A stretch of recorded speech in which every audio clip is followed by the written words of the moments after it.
The #1 station. You are listening to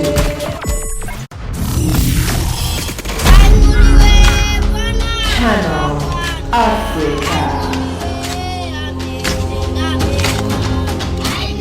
The African perspective. Attention everyone. One. Next up is And now, the moment you've all been waiting for. African Insights with Tumelo Setlaba. Starts now. I am an African. Billions of dollars into the continent of Africa. While change can produce uncertainty, I owe my being to the hills and the valleys. Massive infrastructure projects. while change can also produce anxiety, it also offers us a great opportunity for renewal. The mountains and the glades, the seas, and the ever-changing seasons that define the face of our native land. But is investment in the continent actually a win-win?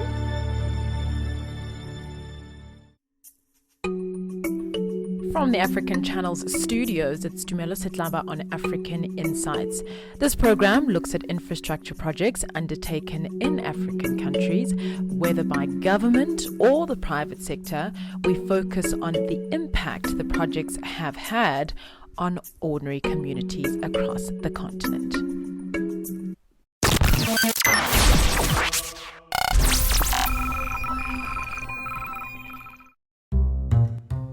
Our topic today is 5G. At one stage, people were saying coronavirus is a cover-up for 5G.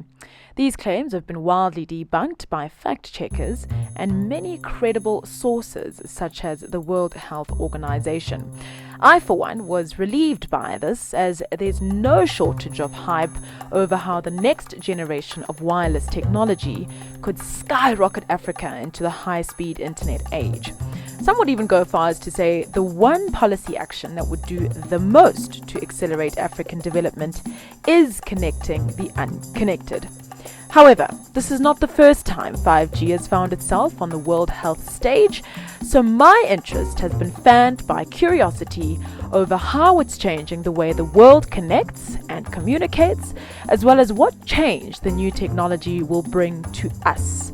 We unpack key aspects of this wireless technology, which has in recent months found itself at the fore of public health debate.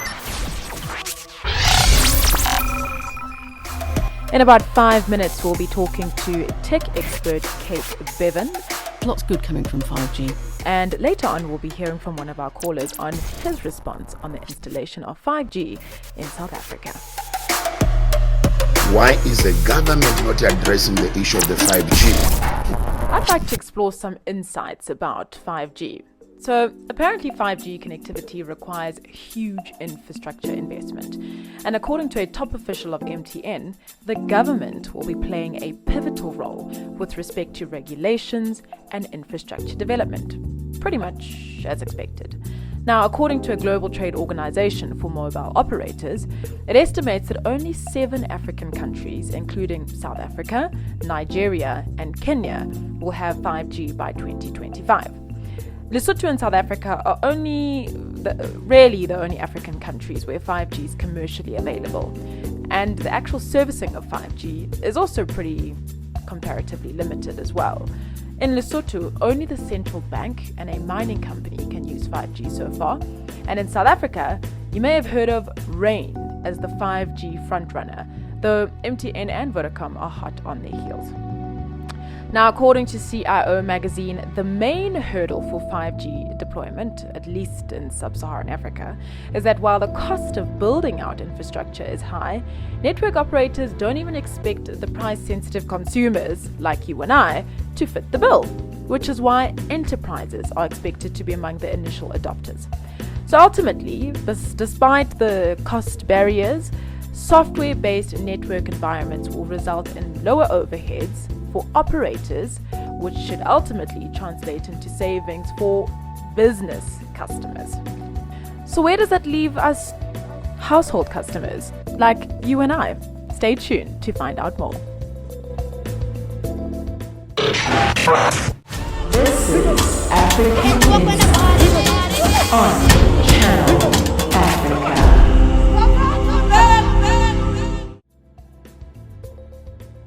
I was excited to get Kate Bevan on the line, who is a freelance writer and broadcaster who specializes in technology and social media.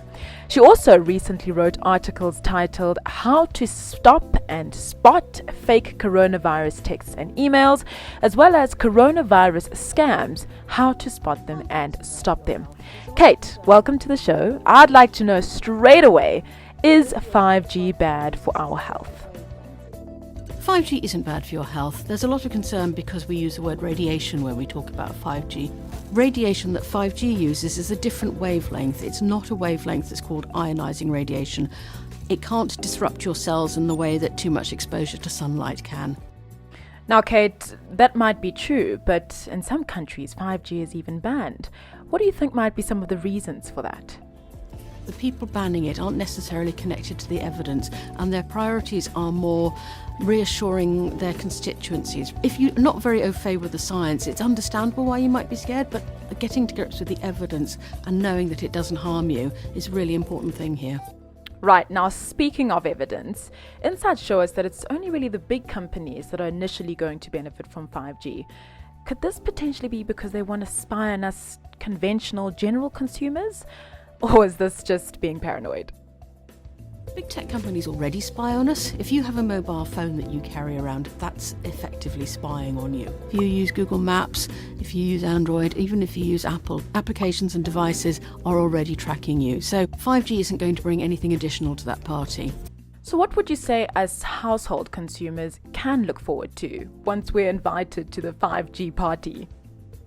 5G is going to give us, as consumers, a lot more connectivity, so your phone will be faster, you'll be able to stream video more quickly without buffering. More broadly, 5G is going to deliver a much more connected world. Instead of things talking to each other and to the cloud, they'll be able to talk across devices.